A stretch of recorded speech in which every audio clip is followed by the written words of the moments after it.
Hi friends, welcome back to EYESOPEN. It's me, Anshad Nisar.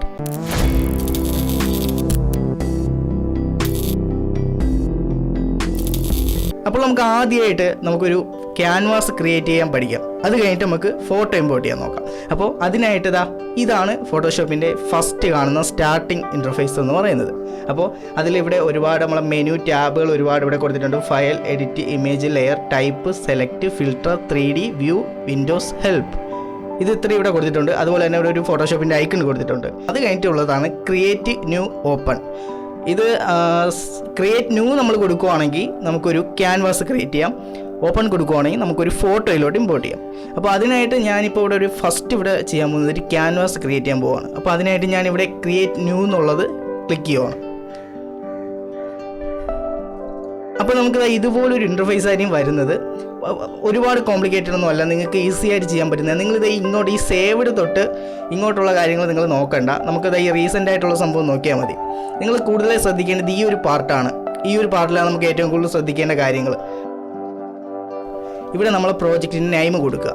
ഈ name നമുക്കിതായി വേണം ഈ ഒരു സേവ് ബട്ടൺ ക്ലിക്ക് ചെയ്തിട്ട് നമുക്കിതിവിടെ ഒരു റീസെൻറ്റ് ഫയലായിട്ട് വേണമെങ്കിൽ ഇവിടെ സേവ് ചെയ്യാൻ പറ്റും. അപ്പോൾ ഇവിടെ നെയിം നമ്മൾ കൊടുത്തു. അത് കഴിഞ്ഞിട്ട് നമ്മൾ ഏറ്റവും ഇമ്പോർട്ടൻ്റ് ആയിട്ടുള്ള സ്റ്റെപ്പുകളാണ് width, height, pixels, inches, centimetres, millimetres, points, picas, ഇതിങ്ങനെ കുറച്ച് ഓപ്ഷൻസ് ഉണ്ട്.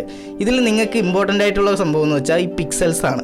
നിങ്ങൾ പിക്സൽസ് മാത്രം ഓപ്പൺ ചെയ്ത് നോക്കിയാൽ മതി. ബാക്കി നമുക്ക് അഡ്വാൻസ് ആയിട്ട് വരുമ്പോൾ പഠിക്കാം. അപ്പോൾ ഈ പിക്സൽസ് എന്നുള്ളത് നിങ്ങൾ സെലക്ട് ചെയ്യുക. അത് സെലക്ട് ചെയ്ത് ഇടാൻ മറക്കരുത്. പിക്സൽസ് എന്നുള്ളത് സെലക്ട് ചെയ്യുക. അത് കഴിഞ്ഞിട്ട് നിങ്ങൾക്ക് ഇവിടെ എത്ര വിഡ്ത്തും ഹൈറ്റും എന്നുള്ളത് പിക്സൽ എമൗണ്ടിൽ അടിക്കുക. ഓക്കെ, ഇപ്പോൾ ഇൻസ്റ്റാഗ്രാമിലൊക്കെ ഞാൻ വർക്ക് ചെയ്യുന്ന ഒരു സൈസ് എന്ന് പറയുന്നത് 2500. ഇത് 4:3 ആ ഒരു റേഷ്യോ കിട്ടും നമുക്ക്. ഇതാണ് വിഡ്ത്തും ഹൈറ്റും. നിങ്ങൾക്ക് ഏതാണ് വിഡ്ത്തും ഹൈറ്റ് നിങ്ങൾക്ക് ഇവിടെ കൊടുക്കാം. ഇനിയിപ്പോൾ അതൊരു പോർട്രേറ്റ് ആയിട്ട് വേണോ ലാൻഡ്സ്കേപ്പ് ആയിട്ട് വേണോ എന്ന് നിങ്ങൾക്ക് ഇവിടെ സെലക്ട് ചെയ്യാൻ പറ്റും. ഇതാണ്, ഇത് നിങ്ങൾക്ക് അങ്ങോട്ടും ഇങ്ങോട്ടും സെലക്ട് ചെയ്യാൻ പറ്റും. അപ്പോൾ ഞാനിവിടെ പോർട്രേറ്റ് ആയിട്ടാണ് കൊടുക്കുന്നത്. അത് കഴിഞ്ഞിട്ട് നിങ്ങൾക്ക് ഇവിടെ റെസൊല്യൂഷൻ എപ്പോഴും നിങ്ങൾ ടോപ്പ് കൊടുക്കാൻ ശ്രമിക്കുക. ഞാൻ 300 കൊടുക്കുന്നത്. 300 നമുക്ക് ഒരു സ്റ്റാൻഡേർഡ് ഒരു റെസൊല്യൂഷൻ ടൈപ്പ് എന്ന് പറയുന്നത്. അപ്പോൾ അത് നിങ്ങൾ കൊടുക്കുക. അത് കഴിഞ്ഞിട്ട് നിങ്ങൾക്ക് ഏറ്റവും ഇമ്പോർട്ടൻ്റ് ആയിട്ടുള്ളൊരു സംഭവമാണ് ഈ കളർ മോഡ് എന്ന് പറയുന്നത്. ഇത് നിങ്ങൾ ശ്രദ്ധിക്കുക. ഒരിക്കലും ഇത് മാറിപ്പോയി കഴിഞ്ഞാൽ നമ്മൾ വർക്ക് ചെയ്യുന്ന പിക്ചേഴ്സിൻ്റെ കളറ് നമ്മൾ സോഷ്യൽ മീഡിയയിലൊക്കെ അപ്ഡേറ്റ് ചെയ്യുമ്പോൾ അത് മാറും. അതുകൊണ്ട് ഇവിടെ RGB കളർ എന്നുള്ളത് തന്നെ സെലക്ട് ചെയ്തിട്ടേക്കുക. ഈ ബിറ്റ് എന്ന് പറയുന്നത് ഉദ്ദേശിക്കുന്നത് എന്താണെന്ന് വെച്ചാൽ നമ്മൾ ഈ കളേഴ്സിൻ്റെ ഡീറ്റെയിൽസ് ആണ്. അതായത് നമ്മൾ ഓരോ പിക്ചേഴ്സിൽ ഉണ്ടാകുന്ന കളറിൻ്റെ എമൗണ്ട് എത്രത്തോളം നമുക്ക് ആ ഒരു പിക്ചറിൽ ഉൾപ്പെടുത്തണം എന്നുള്ളതാണ് ഈ ബിറ്റ് കൊണ്ട് ഉദ്ദേശിക്കുന്നത്. നിങ്ങൾ ബിറ്റ് കൂട്ടും തോറും നിങ്ങൾ പിക്ചറിൻ്റെ സൈസും കൂടും, കളർ ഡീറ്റെയിൽസും കൂടും. അപ്പോൾ നിങ്ങൾക്ക് അത് നോക്കിയിട്ട് നിങ്ങളിത് സെറ്റ് ചെയ്യുക കേട്ടോ. ഇവിടെ ഞാൻ 8 ബിറ്റാണ് കൊടുക്കുന്നത്. നമുക്ക് സോഷ്യൽ മീഡിയയിലേക്ക് അപ്ഡേറ്റ് ചെയ്യാൻ വേണ്ടി ഇത് മതി. അത് കഴിഞ്ഞിട്ട് വരുന്നതാണ് ഇവിടെ ബാക്ക്ഗ്രൗണ്ട് കോണ്ടൻറ്റ്സ്. അപ്പോൾ ഇവിടെ നമുക്ക് വൈറ്റ്, ബ്ലാക്ക്, അതുപോലെ തന്നെ ട്രാൻസ്പാരൻറ്റ്. നിങ്ങൾക്ക് ലോഗോയൊക്കെ ക്രിയേറ്റ് ചെയ്യുന്ന സമയത്ത് നിങ്ങൾക്ക് വേണമെങ്കിൽ ട്രാൻസ്പാരൻറ്റ് സെലക്ട് ചെയ്യാം. ട്രാൻസ്പാരൻറ്റ് നിങ്ങൾ സെലക്ട് ചെയ്യുകയാണെങ്കിൽ നിങ്ങൾക്ക് ബാക്ക്ഗ്രൗണ്ട് ഒന്നും കാണത്തില്ല. നിങ്ങൾക്ക് ട്രാൻസ്പാരൻ്റ് ആയിട്ട് തന്നെ PNG ഫോർമാറ്റ് സേവ് ചെയ്യാൻ പറ്റും. അതിനാണ് നിങ്ങൾക്ക് ഇവിടെ സെലക്ട് ചെയ്യാൻ പറ്റുന്നത്.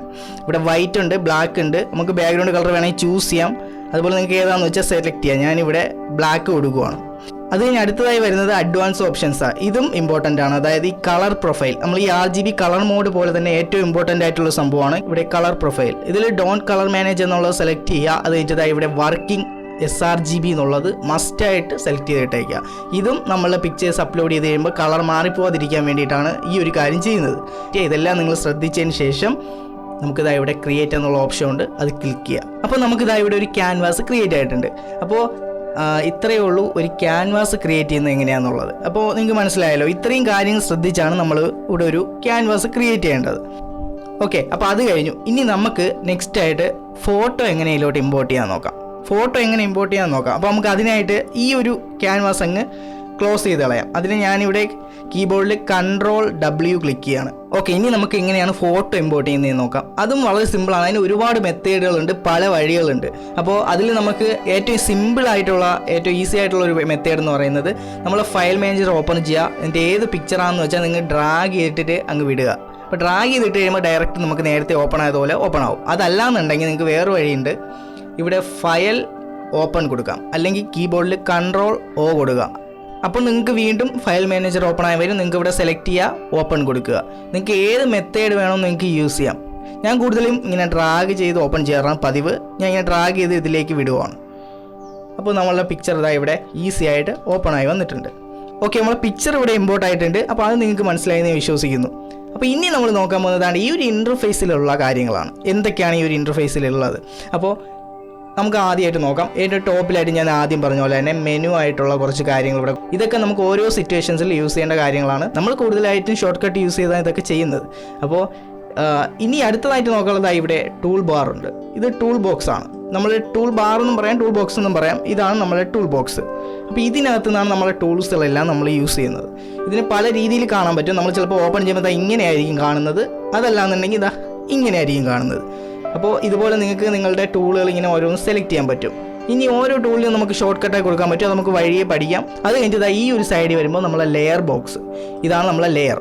ഓക്കെ, ഈ ലേയേഴ്സ് എന്നുള്ളത് യൂസ് ചെയ്താണ് നമ്മൾ വർക്ക് ചെയ്യാൻ പോകുന്നത്. ഇപ്പോൾ നമ്മൾ ഇതിൻ്റെ ഒരു ഡ്യൂപ്ലിക്കേറ്റ്, ഈ ഒരു പിക്ചറിൻ്റെ ഒരു ഡ്യൂപ്ലിക്കേറ്റ് നമ്മൾ എടുക്കണം. ഈ Ctrl+J ക്ലിക്ക് ചെയ്ത് കഴിഞ്ഞാൽ നമുക്ക് ഇതിൻ്റെ ഒരു ഡ്യൂപ്ലിക്കേറ്റ് കിട്ടും. അതല്ലാന്നുണ്ടെങ്കിൽ നിങ്ങൾക്ക് ഒരുപാട് മെത്തേഡുകളുണ്ട്. പിന്നെ ആൾട്ട് പ്രസ് ചെയ്തുകൊണ്ട് നിങ്ങൾ ഡ്രാഗ് ചെയ്താൽ നിങ്ങൾക്ക് ഡ്യൂപ്ലിക്കേറ്റ് കിട്ടും. അതല്ലാന്നുണ്ടെങ്കിൽ നിങ്ങൾ ഇതിനെ വലിച്ച് കൊണ്ടുപോയതാണ്ട് ഈ ഒരു ലെയർ ഐക്കൺ കണ്ടോ, ഇതിൽ ക്ലിക്ക് ചെയ്യുമ്പോൾ നിങ്ങൾക്ക് വീണ്ടും ഡ്യൂപ്ലിക്കേറ്റ് കിട്ടും. ഒരുപാട് മെത്തേഡുകളുണ്ട്. നമുക്ക് ഒരു വഴിയല്ല, പല വഴിയിലൂടെ നമുക്ക് ചെയ്യാൻ പറ്റും. ഓരോരുത്തരും ഡിഫറൻ്റ് ആയിരിക്കും. അപ്പോൾ നമ്മളിപ്പോൾ ഇങ്ങനെ ചെയ്തത് നമുക്ക് അണ്ടു അടിക്കുന്നുണ്ടെങ്കിൽ, അണ്ടു പുറകോട്ട് പോകണമെന്നുണ്ടെങ്കിൽ Ctrl+Z അടിക്കുക, പുറകോട്ട് വരും. അടുത്തതായിട്ട് നമ്മൾ ഇനിയിപ്പോൾ ചിലപ്പോൾ ഓപ്പൺ ചെയ്യുമ്പോൾ എന്താ, മിക്കുള്ള ഫോട്ടോഷോപ്പ് യൂസേഴ്സിനും തുടക്കകാലത്ത് പറ്റുന്നൊരു അബദ്ധമാണ് ഈ ഒരു ടൂൾ ബോക്സ് കാണത്തില്ല. ഇത് ഈ ഒരു സൈഡ് കാലിയായിരിക്കും. ചിലപ്പോൾ ഈ ലേയേഴ്സ് കാണത്തില്ല. ഇപ്പോൾ ചിലപ്പോൾ നമ്മൾ ഓപ്പൺ ചെയ്യുമ്പോൾ ഇങ്ങനെയായിരിക്കും ഇൻ്റർഫേസ് വരുന്നത്. ഒന്നും കാണത്തില്ല, ഒരു ടൂൾ ബോക്സ് ഒന്നും കാണത്തില്ല. അപ്പോൾ ഇതൊക്കെ എവിടെ പോയി എന്ന് കണ്ടുപിടിക്കുന്നത് തന്നെ വലിയൊരു ടാസ്ക്കാണ്. നമ്മളൊരു ബിഗിനറെ സംബന്ധിച്ചിടത്തോളം നമ്മളൊക്കെ ഒരുപാട് അനുഭവിച്ച കാര്യങ്ങളാണ്.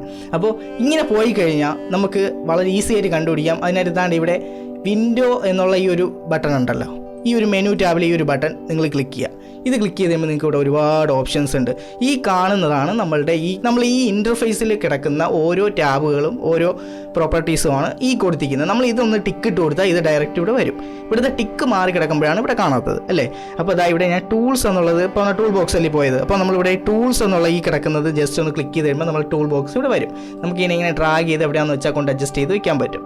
അതുപോലെ തന്നെ നമ്മൾ ലെയർ ബോക്സ് പോയി. അപ്പോൾ അതിന് ഞാൻ വിൻഡോ ക്ലിക്ക് ചെയ്തിട്ട് നമ്മൾ ലേയേഴ്സ് എന്നുള്ളത് ഇവിടെ സെലക്ട് ചെയ്യാണ്. അപ്പോൾ അതാ ലെയറും വന്നിട്ടുണ്ട്. അപ്പോൾ ഇതുപോലെ നിങ്ങൾക്ക് ഇവിടെ കിടക്കുന്ന എന്തെങ്കിലും പോയി കഴിഞ്ഞാൽ നിങ്ങൾക്ക് ഇതുപോലെ വിൻഡോയിൽ പോയിട്ട് ഇവിടെ നിന്ന് സെലക്ട് ചെയ്ത് നമുക്ക് എടുക്കാൻ പറ്റും. ഓക്കെ, സിമ്പിളാണ്. അപ്പോൾ വളരെ സിമ്പിളായിട്ടുള്ള കാര്യങ്ങളാണ് ഞാനിപ്പോൾ ഇവിടെ പറഞ്ഞത്. ഇനി നമുക്കൊരു സെറ്റിങ്സും കൂടെ നോക്കാം. ഇമ്പോർട്ടൻ്റ് ആയിട്ടുള്ള സെറ്റിങ്സ് ആണ്, അതും കൂടെ നമുക്ക് ഇന്ന് നോക്കാം. ബാക്കിയുള്ള കാര്യങ്ങളൊക്കെ നമ്മൾ തുടർന്ന് പഠിക്കുന്നതാണ്. അപ്പോൾ നമ്മൾ ഈ ഒരു സീരീസിൻ്റെ സപ്പോർട്ടൊക്കെ നോക്കട്ടെ. നമുക്ക് ഫാസ്റ്റ് ആയിട്ട് ഇടണോ സ്ലോ ആയിട്ട് ഇടണോ നമുക്ക് ആ സപ്പോർട്ട് വെച്ചിട്ട് നോക്കാം. ഓക്കെ, അപ്പോൾ ഇതാണ് നമ്മൾ ഇത്രയും കാര്യം നമ്മൾ പഠിച്ചു കഴിഞ്ഞു. ഇനി നമുക്ക് നോക്കേണ്ട ഒരു ഇമ്പോർട്ടൻ്റ് ആയിട്ടുള്ള സെറ്റിങ്സ് ഉണ്ട്, അതും കൂടെ നമുക്ക് ചെക്ക് ചെയ്യാം.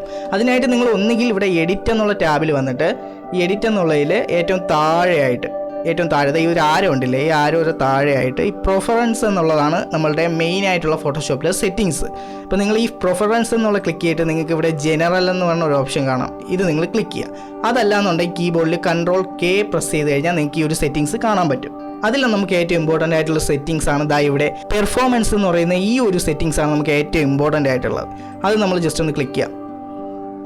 ഇവിടെ നമ്മൾ നോക്കേണ്ട കാര്യങ്ങളെന്ന് വെച്ചാൽ നിങ്ങൾക്ക് ഇവിടെ ലെറ്റ്സ് ഫോട്ടോഷോപ്പ് യൂസ് എന്നുള്ള ഈ ഒരു ഓപ്ഷൻ, ഈ ഒരു സ്ലൈഡർ നിങ്ങളുടെ PC വളരെ പെർഫോമൻസ് കുറഞ്ഞതാണെന്നുണ്ടെങ്കിൽ നിങ്ങളിതാ ഇവിടെ ഒരു 50%-നും ഒരു 70%-നും മധ്യത്തായിട്ട് കൊടുക്കാൻ മാക്സിമം ശ്രമിക്കുക. ഒരിക്കലും കൂട്ടിയിടരുത്. നമ്മളെ PC തന്നെ സ്റ്റക്കായി പോകാൻ ചാൻസ് ഉണ്ട്. അതായത് പെർഫോമൻസിന് വേണ്ടി നമ്മൾ RAM എത്രത്തോളം നമ്മൾ കൊടുക്കുന്നു എന്നുള്ളതാണ് ഇതുവഴി നമ്മൾ യൂസ് ചെയ്യുന്നത്. അതോടൊപ്പം തന്നെ ഇവിടെ യൂസ് ഗ്രാഫിക് പ്രോസസ്സർ. നിങ്ങളിപ്പോൾ ഒരു ഗ്രാഫിക്സ് കാർഡ് യൂസ് ചെയ്യുന്നെങ്കിൽ തീർച്ചയായും ഒരു ടിക്ക് നിങ്ങൾ ഇടണം. ടിക്ക് ഇട്ടതിന് ശേഷം ഈ അഡ്വാൻസ് എന്നുള്ളതിൽ ബേസിക് ആക്കി, ലോ എൻഡ് PC ആണെന്നുണ്ടെങ്കിൽ ബേസിക് മതി. അത്യാവശ്യം പവറൊക്കെ ഉള്ളൊരു PC ആണെന്നുണ്ടെങ്കിൽ അഡ്വാൻസ്ഡ് ആക്കി ഇടുക. ഓക്കെ, ഇത് രണ്ടും നിങ്ങൾ ശ്രദ്ധിക്കുക. സെറ്റിങ്സോട് ഓക്കെ കൊടുക്കുക. അപ്പോൾ ഇന്ന് നമ്മൾ നോക്കിയെന്ന് വെച്ചാൽ ഇങ്ങനെ ഒരു ഫോട്ടോ ഇതിലേക്ക് ഓപ്പൺ ചെയ്യുക, അതുപോലെ തന്നെ ഇങ്ങനെ ഒരു ക്യാൻവാസ് പ്രോപ്പറായിട്ട് നമുക്ക് ഇതിൽ ക്രിയേറ്റ് ചെയ്യാം. ഇതിൽ ഇമ്പോർട്ടൻ്റ് ആയിട്ടുള്ള ഒരു സെറ്റിങ്സ്, ഇത്രയും കാര്യമാകുമ്പോൾ നമ്മൾ ഈ 3 കാര്യം നമ്മൾ ഇന്ന് സെറ്റ് ചെയ്ത് നോക്കി. അപ്പോൾ ഇതിൻ്റെക്കാൾ ഡീറ്റെയിൽ ആയിട്ടുള്ള വീഡിയോസ് നമ്മൾ നെക്സ്റ്റ് വീഡിയോയിൽ വരുന്നതാണ്, ഇതിൻ്റെ പാർട്ടായിട്ട് വരുന്നതാണ്. അപ്പോൾ നിങ്ങൾക്ക് ഞാൻ വർക്ക് ചെയ്യുന്ന എൻ്റെ എഡിറ്റിങ്ങും കാര്യങ്ങളൊക്കെ കാണുന്നുണ്ടെങ്കിൽ കണ്ണ് തുറക്കുമെന്ന് പറഞ്ഞാൽ നമ്മൾ അടുത്തൊരു സീരീസ് ഉണ്ട്, അതിൻ്റെ ലിങ്ക് ഡിസ്ക്രിപ്ഷൻ ബോക്സിൽ കൊടുത്തിട്ടുണ്ട്, അത് കാണുക. ഒരു ദിവസം PS മാസ്റ്റർ എങ്കിൽ അടുത്തത് നമ്മൾ ഇടുന്നത് കണ്ണ് തുറക്കൂ സീരീസ് ആയിരിക്കും. അത് കഴിഞ്ഞ് വീണ്ടും PS മാസ്റ്റർ, അങ്ങനെയായിരിക്കും നമ്മൾ പോകാൻ ഉദ്ദേശിക്കുന്നത്. അപ്പോൾ നിങ്ങൾക്ക് ഇതൊക്കെ ഇഷ്ടമാണ്, ഫോട്ടോഷോപ്പൊക്കെ ഇഷ്ടമാണ്, നിങ്ങൾക്ക് പഠിക്കണമെന്ന് താല്പര്യമുണ്ടെങ്കിൽ അടുത്ത വീഡിയോ നിങ്ങൾക്ക് നോട്ടിഫിക്കേഷനായിട്ട് കിട്ടാൻ വേണ്ടി താഴെ ഒരു സബ്സ്ക്രൈബ് ബട്ടൺ ഉണ്ടാവും, അതൊന്ന് ക്ലിക്ക് ചെയ്യുക. അതുപോലെ തന്നെ ബെൽ നോട്ടിഫിക്കേഷൻ കൂടി എനേബിൾ ചെയ്തിട്ടേക്കാം. അപ്പോൾ നമുക്ക് അടുത്ത എപ്പിസോഡുമായി കാണാമെന്ന പ്രതീക്ഷയോടെ ഇറ്റ്സ് മീ അൻഷാദ് നിസാർ.